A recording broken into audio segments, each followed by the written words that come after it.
যেও না ভুলে তোমার মোবাইলটি আনতে, যেও না ভুলে মেলটি পাঠাইতে, যেও না ভুলে কম্পিউটারটি বন্ধ করতে, যেও না ভুলে দরজাটি বন্ধ করতে।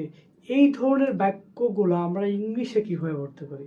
দৈনন্দিন জীবনে আমাদের এগুলো অনেক ব্যবহার করি, বাট আমরা অনেকেই জানি না এটা ইংলিশে কীভাবে বলতে হয়। চলুন আজকে আমরা শিখব যেও না ভুলে দিয়ে কিভাবে আজকে আমরা সেন্টেন্স তৈরি করব এবং আপনাদের সাথে শেয়ার করব। ওকে, চলুন শুরু করি। প্রথমে যদি বলি, যেও না ভুলে আমাকে স্মরণ করতে, এটা ইংলিশে কীভাবে বলতে পারি? Don't forget two recall me. যেও না ভুলে মেডিসিন খেতে।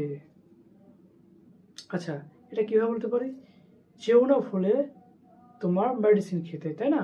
এটা এইভাবে বলতে পারি, don't forget take your medicine.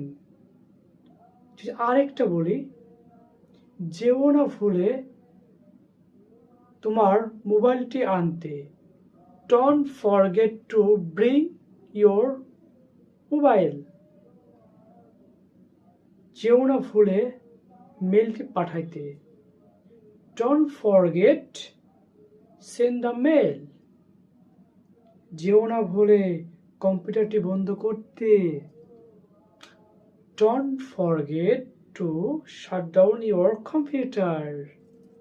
ওকে বন্ধুরা, এরকম মজার মজার ইংরেজি শিখতে আমাদের সাথেই থাকুন এবং আমাদের পেজটি ফলো দিয়ে থাকুন এবং স্ক্রিনে দেওয়া এই প্র্যাকটিস সেশনগুলো প্র্যাকটিস করে আমাদের কমেন্ট বক্সে জানিয়ে দিন। আপনার কমেন্টের আশায় থাকব। ধন্যবাদ।